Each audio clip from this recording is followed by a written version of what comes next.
വിജയേട്ടാ നമസ്കാരം. നമസ്കാരം. ഡൽഹി തെരഞ്ഞെടുപ്പ് കഴിഞ്ഞപ്പോ ഡൽഹി BJP പിടിച്ചു. അപ്പൊ നമ്മള് എങ്ങനെയാണ് ഇത് സംഭവിച്ചത് എന്ന് ചിന്തിച്ചു.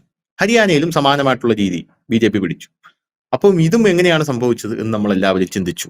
ഹരിയാന പിടിച്ചപ്പോൾ അത് ഒരു വലിയൊരു പിടുത്തമായിരുന്നു. കാരണം ഹരിയാനയില് കോൺഗ്രസ് വിജയിച്ചു കഴിഞ്ഞു എന്ന് ഇലക്ഷന് മുമ്പ് തന്നെ വിധി എഴുതിയതാണ് കേരളത്തിലെ മാധ്യമ ജഡ്ജിമാർ. കാരണം ഹരിയാനയിലാണ് രാജ്യത്ത് നടന്ന എല്ലാ പ്രക്ഷോഭങ്ങളുടെ ഉറവിടം. ഗുസ്തി താരങ്ങളുടെ പ്രക്ഷോഭം, കർഷക പ്രക്ഷോഭം, അഗ്നിവീർ പ്രക്ഷോഭം, അങ്ങനെ പല പ്രക്ഷോഭങ്ങളും ഹരിയാനയിലാണ് സ്റ്റാർട്ട് ചെയ്തത്. പോരാത്തതിന് ഹരിയാനയിലെ ഓരോ ഗ്രാമങ്ങളിലെയും ഓരോ 8 വീടെടുത്താൽ 2 വീടിൽ ഗുസ്തിക്കാരുണ്ടാകും എന്നൊക്കെയാണ് കേരളത്തിലെ മാധ്യമങ്ങൾ തള്ളിമറിച്ചുകൊണ്ടിരുന്നത്. പക്ഷെ ഒന്നും നടന്നില്ല എന്നുള്ളതാണ്. ഇവിടെ നമ്മൾ എന്തുകൊണ്ടാണ് ഇവർ വിജയിച്ചത് എന്നുള്ളതിനെ കുറിച്ച് ഒന്ന് ഡീപ്പായിട്ട് അനലൈസ് ചെയ്യുമ്പോൾ നമുക്ക് മനസ്സിലാകുന്ന കാര്യം എന്ന് പറഞ്ഞാൽ RSSന്റെ സംഘടനാ പ്രവർത്തനം ഇവിടെ വളരെയധികം സ്ട്രോങ് ആയിരുന്നു. സമാനമായിട്ടുള്ള രീതിയിൽ ബീഹാറിലും RSS ഇറങ്ങി എന്നുള്ള വാർത്ത നമ്മൾ ന്യൂസ് ഇന്ത്യ മലയാളം കൊടുത്തിരുന്നു. ന്യൂസ് ഇന്ത്യ മലയാളം അത് ഫോളോ ചെയ്യുന്നുണ്ടായിരുന്നു. RSSന്റെ പ്രവർത്തനങ്ങൾ അവിടെ നമ്മൾ കീനായിട്ട് ഒബ്സർവ് ചെയ്യുന്നുണ്ടായിരുന്നു. ഇവരാരും കാണാതെ പോയതും അതാണ്. RSSന്റെ ഒരു പ്രവർത്തനമാണ് ഇവർ കാണാതെ പോയത്. പിന്നെ അതിന്റെ കൂട്ടത്തിൽ നരേന്ദ്രമോദിയുടെ സ്മാർട്ട് വർക്ക് അറിയാലോ. അതായത് രാഹുൽ ഗാന്ധി ചെയ്യുന്നത് ഹാർഡ് വർക്കാണ്. രാഹുൽ ഗാന്ധി ചെല്ലുന്നു, കൊളത്തിച്ചാടുന്നു, പുട്ടിയടിക്കുന്നു, വാരിപൂശുന്നു. ഇതൊക്കെയാണ് രാഹുൽ ഗാന്ധി ചെയ്യുന്നത്. നരേന്ദ്രമോദി ഹെലികോപ്റ്ററിൽ നിന്ന് ഇറങ്ങിയിട്ട് അദ്ദേഹം ബീഹാറികളുടെ ഗംച്ച എടുത്ത് ഇങ്ങനെ വീശി ഇങ്ങനെ കാണിക്കുന്നു. ഗംച്ച ഇങ്ങനെ വീശി കാണിക്കുമ്പോൾ അവിടെയുള്ള ജനങ്ങൾ നോക്കും.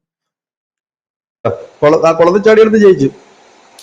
കൊളത്തിച്ചാടിയെടുത്ത് ജയിച്ചു. പക്ഷെ മൊത്തത്തിൽ 6 സീറ്റല്ലേ ഉള്ളൂ. 2 അക്കം കടന്നില്ല രാഹുൽ ഗാന്ധി. യാത്ര പോയതെല്ലാം തോറ്റുപോയി. രാഹുൽ ഗാന്ധി അങ്ങനെ വെള്ളത്തിൽ ചാടുകയാണ്. രാഹുൽ ഗാന്ധി അങ്ങനെ പല കാര്യങ്ങൾ ഇങ്ങനെ ഹാർഡ് വർക്ക് ചെയ്യുകയാണ്. വണ്ടി ഉന്തുകയാണ്, പാചകം ചെയ്യുകയാണ്.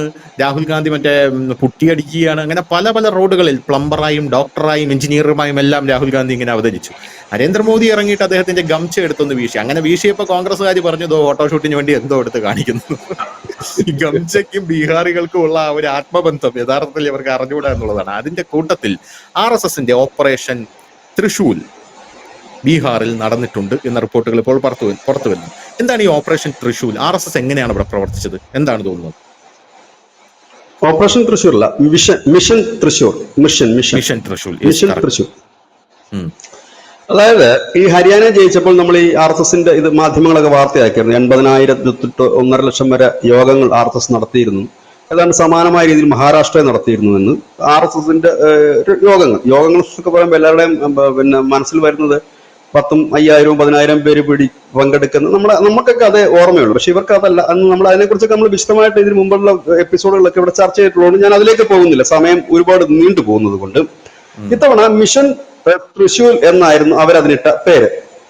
2022 മുതലേ തന്നെ അവരതിന്റെ വർക്ക് തുടങ്ങിയിരുന്നു. നമ്മളൊക്കെ സാധാരണ BJPക്കാരായാലും കോൺഗ്രസ്സുകാരായാലൊക്കെ ഇലക്ഷൻ വരുമ്പോൾ ഇലക്ഷന്റെ തലേദിവസമാണല്ലോ ഈ കുപ്പായമിട്ട് നമ്മൾ കഴിച്ച്. പക്ഷെ RSS 2022 മുതൽ അവരുടെ ഹാർഡ് വർക്കാണ് അവരെ ഈ വിജയത്തിലേക്ക് എത്തിക്കുന്നത്. 2022 മുതൽ അവരാദ്യം ചെയ്തത് എന്താന്ന് ചോദിച്ചു കഴിഞ്ഞാല്, ഈ BJPക്ക് വോട്ട് ലഭിക്കുന്ന ബൂത്തുകൾ, BJPക്ക് 2ാം സ്ഥാനത്ത് എത്തുന്ന ബൂത്തുകൾ, 1ാം സ്ഥാനത്ത് എത്തുന്ന ബൂത്തുകൾ എന്നിങ്ങനെ ബൂത്തുകളെ തരംതിരിച്ചതിന് ശേഷം പിന്നെ അവര് ചെയ്ത പണി എന്ന് പറഞ്ഞാൽ അസംതൃപ്തരായ വോട്ടർമാരുടെ ഡാറ്റ എടുത്തു. ഓരോ ബൂത്തിലുമുള്ള അസംതൃപ്തരായ വോട്ടർമാർ പല കാരണത്തിൽ അസംതൃപ്തരുണ്ട്. തൊഴിലില്ലായ്മയുണ്ട്, കുടിവെള്ളമില്ലാത്ത പ്രശ്നമുണ്ട്, അങ്ങനെ ഒരുപാട് വിഷയങ്ങൾ. അതിനെ അവർ കണ്ടെത്തി. അതിനുശേഷം അവർ ചെയ്ത കാര്യം എന്തെന്ന് ചോദിച്ചു കഴിഞ്ഞാല്, ഇത് കൂടാതെ തന്നെ അവരുടെ ഒരു വിങ് അവിടുത്തെ കാർഷിക മേഖലയിലേക്ക് ഇറങ്ങി. അവിടുത്തെ വിഷയങ്ങൾ അവർ തരംതിരിച്ചു. എന്തൊക്കെയാണ് കാർഷിക മേഖലയിലെ പ്രശ്നം? കാർഷിക മേഖലയിൽ അവിടെയാണ് ഒരു വിങ് ഇതിൽ വർക്ക് ചെയ്തിരുന്നത്. ഒരു വിങ് വർക്ക് ചെയ്തത് ജാതികളുടെ ഇടയിലാണ്. ജാതി രാഷ്ട്രീയം ഏറ്റവും കൂടുതലുള്ള സ്ഥലം ബീഹാർ. അങ്ങനെ 4 ഭാഗമായി തിരിഞ്ഞുകൊണ്ടാണ് ഇവരുടെ വർക്ക് 2022 മുതൽ തുടങ്ങുന്നത്. ഇവരുടെ ലക്ഷ്യം എന്ന് പറഞ്ഞാല് ഈ ലലു പ്രസാദ് യാദവിനൊപ്പം നിൽക്കുന്ന മുസ്ലിം യാദവ വോട്ട് ബാങ്കിൽ വിള്ളൽ വീഴ്ത്തുക എന്നുള്ള ഒരു വലിയ ലക്ഷ്യം ഇവർക്കുണ്ട്. കാരണം തേജസ്വി യാദവിന്റെ ഒപ്പം അടിയുറച്ച് നിൽക്കുന്നവരാണ് യാദവർ. നമുക്കറിയാം UPയിൽ അഖിലേഷ് യാദവിനോടൊപ്പമാണ് യാദവരവിടെയെങ്കിൽ ഇവിടെ പിന്നെ പക്ഷെ യു പിയിലെ ശതമാനമല്ല ബീഹാറിൽ. കേട്ടോ, ബീഹാറിൽ ശതമാനം കണക്ക് കൂടുതൽ, യു പി 10% അത്രയും തന്നെ ബ്രാഹ്മിൺസും അവിടെ ഉണ്ട്. അപ്പം ഇവിടെ ഇവർ കട്ടക്കിടിച്ചാൽ മാറില്ല. അപ്പം ഇവരിലേക്ക് എങ്ങനെ സ്വാധീനം ചെലുത്താൻ കഴിയുമെന്ന്. പക്ഷെ ഇപ്പോൾ ഇലക്ഷൻ റിസൾട്ട് വരുമ്പോൾ നമുക്ക് മനസ്സിലാക്കാൻ കഴിയുന്നത് ഈ യാദവ മുസ്ലിം മേഖലയിലെല്ലാം ഈ RJD തോറ്റുപോയി. ഈ പറയുന്ന ലല്ലുവിന്റെ പാർട്ടി തോറ്റുപോയി. അവർക്കതിൽ വിള്ളൽ വീഴ്ത്താൻ കഴിഞ്ഞു എന്നുള്ളത് തന്നെയാണ്. എന്നിട്ട് ഇത്രയും രീതിയിൽ അവർ ഇത് ചെയ്തതിന് ശേഷം ഈ അസംതൃപ്തരായ ആളുകളോട് സംസാരിച്ച് അവരുടെ വിഷയങ്ങൾ മുഴുവൻ കേട്ട് പരിഹരിക്കാൻ പറ്റുന്നതിന് അവർ പരിഹരിച്ചു. മറ്റൊന്ന്, പ്രാദേശിക വിഷയങ്ങൾ ഇവർ ഉയർത്തിക്കാട്ടി. ഇവർ തന്നെ പ്രാദേശിക വിഷയങ്ങൾ ഉയർത്തിക്കാട്ടാൻ തുടങ്ങി. അതായത് ഇപ്പോൾ ഉദാഹരണം പറഞ്ഞാൽ നമ്മുടെ ബൂത്തില് കുടിവെള്ളമില്ല, ഇല്ലെങ്കിൽ സ്ട്രീറ്റ് ലൈറ്റ് ഇല്ല, ഇല്ലെങ്കിൽ മറ്റെന്തെങ്കിലും വിഷയം, പൊതുവിഷയങ്ങളുണ്ടല്ലോ നമ്മുടെ വാർഡിൽ ഇല്ലെങ്കിൽ നമ്മുടെ ബൂത്തിൽ പൊതുവിഷയമാണ്. ഈ വിഷയം ഇവർ തന്നെ ഹൈലൈറ്റ് ചെയ്യാൻ തുടങ്ങി. ഇവർ ഈ RSSന്റെ ഈ മിഷന്റെ ഭാഗമായിട്ട് ഇവർ ഹൈലൈറ്റ് ചെയ്യുകയും ഇത് സംസ്ഥാന സർക്കാരിനെ കൊണ്ട് നടപ്പാക്കുകയും ചെയ്തു. ഇപ്പൊ പാലത്തിന്റെ വിഷയമായാലും, ഒപ്പം ഇതൊക്കെ 2022 മുതൽ തുടങ്ങുന്നതല്ല. പാലത്തിന്റെ വിഷയമായാലും ലൈറ്റ് ഇല്ലാത്ത വിഷയമായാലും ഇവർ തന്നെ പ്രശ്നം ഉണ്ടാക്കിക്കൊണ്ട് ഇപ്പൊ നമ്മുടെ ഇടയിൽ ലൈറ്റ് ഇല്ല, സ്ട്രീറ്റ് ലൈറ്റ് ഇല്ല, അപ്പൊ തന്നെ ഇവർ പ്രശ്നം ഉണ്ടാക്കുന്നു, ലൈറ്റ് കിട്ടിയേ പറ്റുമെന്ന്. എന്നിട്ട് ഇവരത് സർക്കാരിനകത്ത് പറഞ്ഞ് സർക്കാരിനെ കൊണ്ട് അവിടെ ലൈറ്റ് ഇടിയിച്ചു. മനസ്സിലാകുന്നുണ്ട്? അവിടുത്തെ വിഷയം തീർത്തു. അസംതൃപ്തരായ ഈ വോട്ടർമാരെ കണ്ട് അവരുടെ വിഷയം എന്താണ് എന്ന് പഠിച്ചു. ഇനി ലോൺ കിട്ടിക്കഴിഞ്ഞാൽ നിങ്ങൾക്ക് മുമ്പോട്ട് പോകാൻ കഴിയുമോ, മുദ്രാ ലോൺ കിട്ടിയാൽ നിങ്ങൾക്ക് മുമ്പോട്ട് പോകാൻ കഴിയുമോ, എങ്കിൽ നിങ്ങൾക്ക് അത് ഞങ്ങൾ സംഘടിപ്പിച്ചു തരുന്നു. അത് സംഘടിപ്പിച്ചു കൊടുക്കുന്നുണ്ട്. എന്തുകൊണ്ടാണ് BJP ഭരിക്കുന്ന സംസ്ഥാനങ്ങളിൽ മുദ്രാ ലോൺ കൃത്യമായിട്ടല്ലേ ചെല്ലുന്നത്? കൃത്യമായിട്ട് അവിടെ കാര്യങ്ങൾ നടന്നു പോകുന്നില്ലേ? അവരുടെ ഒരു സ്കീമുണ്ട്, അതാണ് യു പിയിലെ അവരുടെ ഏറ്റവും വലിയ ഹൈലൈറ്റ്. അവിടെ ഈ SC/ST വിഭാഗത്തിൽപ്പെടുന്ന പെൺകുട്ടികളെന്നും നമുക്ക് പറയാൻ കഴിയില്ല, വനിതകളെന്ന് നമുക്ക് പറയേണ്ടി വരും. കാരണം അതിനൊരു ഏജ് ലിമിറ്റ് 45 വയസ്സോ അങ്ങാണ്ടാണ്, 35 ആണ്.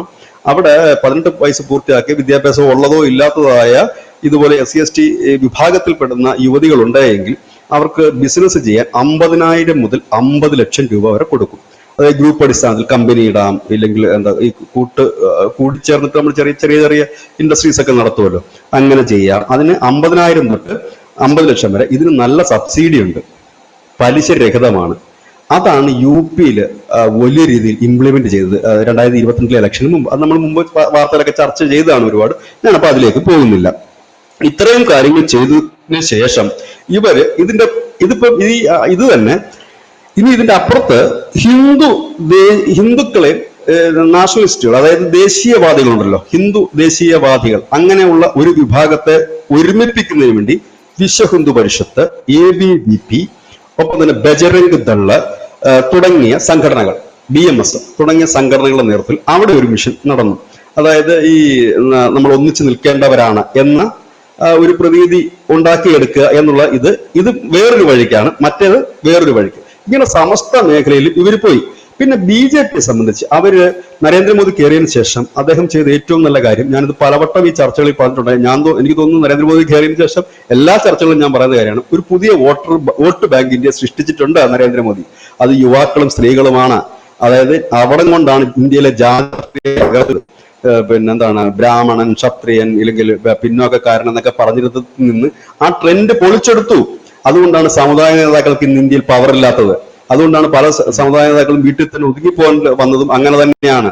അവർ ചെയ്ത ആദ്യത്തെ പരിപാടി എന്ന് പറഞ്ഞു കഴിഞ്ഞാൽ ഇതായിരുന്നു. പിന്നീട് അവർ ചെയ്ത പണി എന്തെന്ന് വെച്ച് കഴിഞ്ഞാൽ, ഇപ്പോ പിന്നെ ഒരു മണ്ഡലത്തില് ഒരു 20,000 എക്സ് എന്ന് പറയുന്ന സമുദായക്കാരുണ്ടെന്ന് വെച്ചു.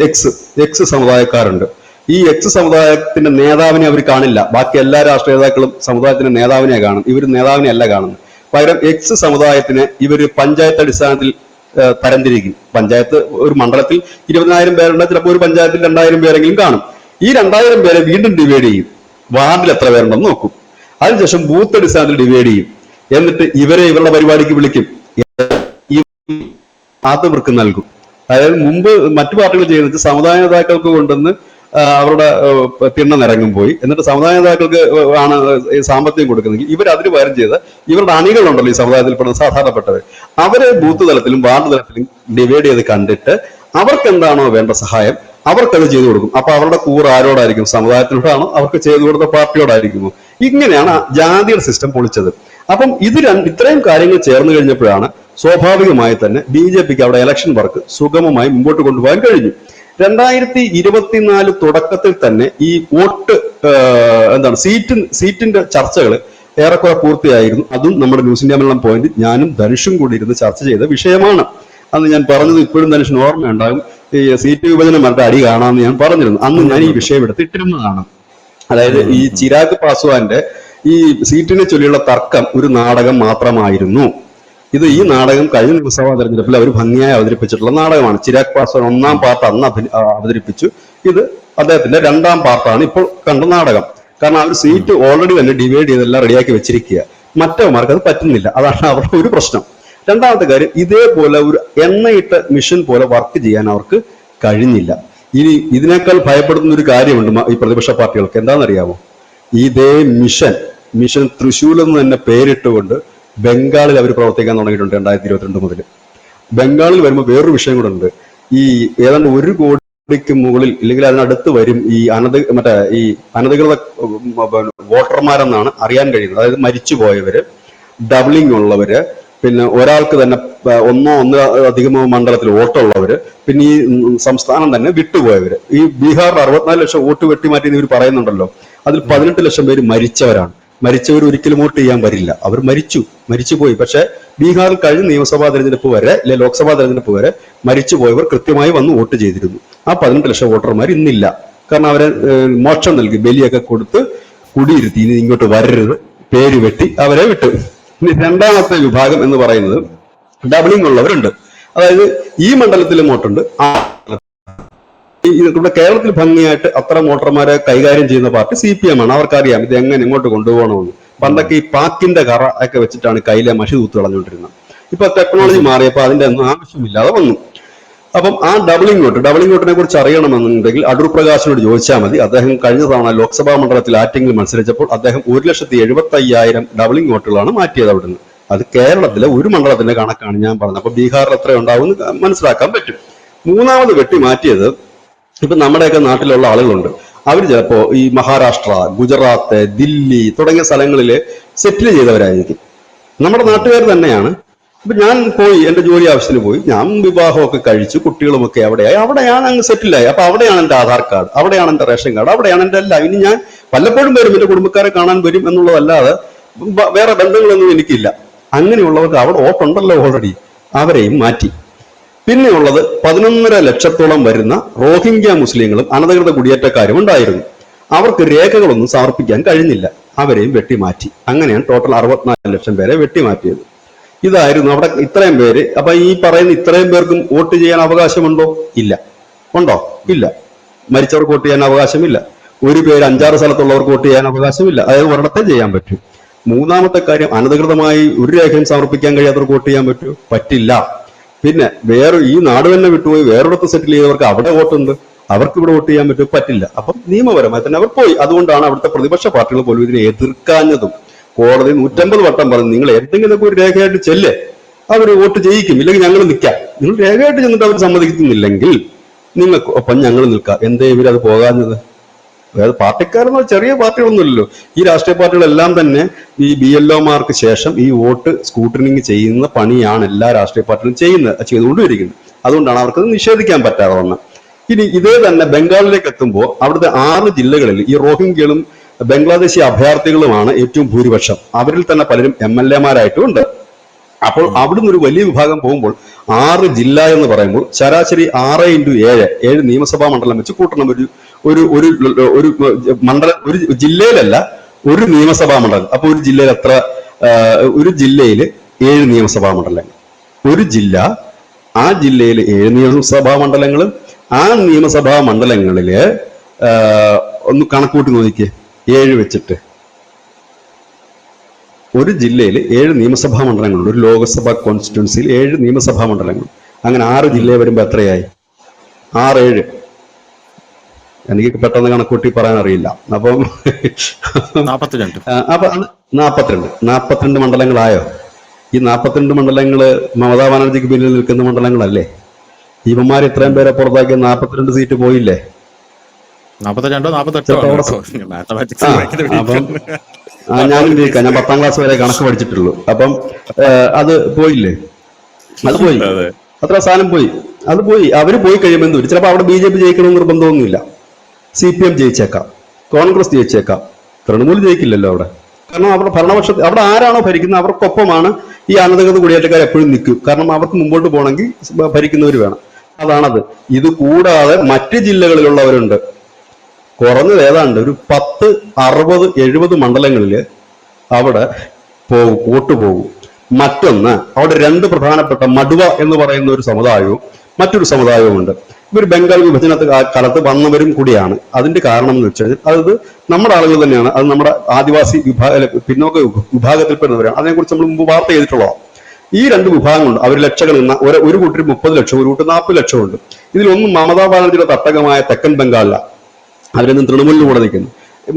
അമിത്ഷാ പറഞ്ഞു, നിങ്ങൾക്ക് ഞങ്ങൾ ഇത് പൗരത്വം തരാൻ പോകണം. ഇവർക്ക് പൗരത്വം കൊടുക്കാതെ ഇരിക്കുകയായിരുന്നു ഇത്രയും നാള്. പറഞ്ഞു, നിങ്ങൾ ഇവിടെ വന്നവരല്ലേ, ഹിന്ദു ഗണത്തിൽ വരുന്നവരുമാണല്ലോ, നിങ്ങൾക്ക് ഞങ്ങൾ മെമ്പർ ഇത് തരാമെന്ന് പറഞ്ഞു. അതാ പൗരത്വം കൊടുക്കാം.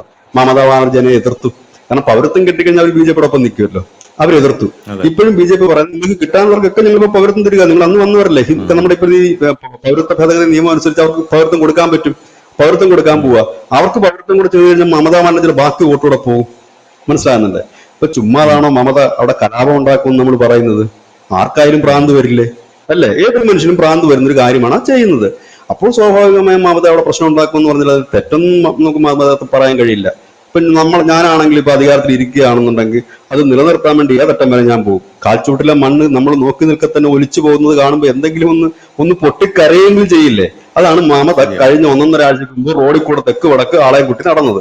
ഞാൻ കത്തിക്കും, ഞാൻ പിടിക്കും എന്നൊക്കെ പറഞ്ഞ് നടന്നതിന്റെ കാര്യം ഇതാണ്. പോയി ശരിക്കും വോട്ട് നടന്നാൽ അവിടെ പോകും. അവിടെ എന്ന് കരുതി ഞാൻ BJP ജയിക്കുന്നൊന്നുമല്ല ഞാൻ ഇവിടെ പറയുന്നത്. എന്തായാലും ഈ വോട്ട് തോക്കിൻ മുനയിൽ നിർത്തിയിട്ടുള്ള അല്ലെങ്കിൽ പ്രീണന രാഷ്ട്രീയത്തിന് ഒരു വലിയ തിരിച്ചടി കിട്ടും എന്നാണ് ഞാൻ പറയുന്നത്.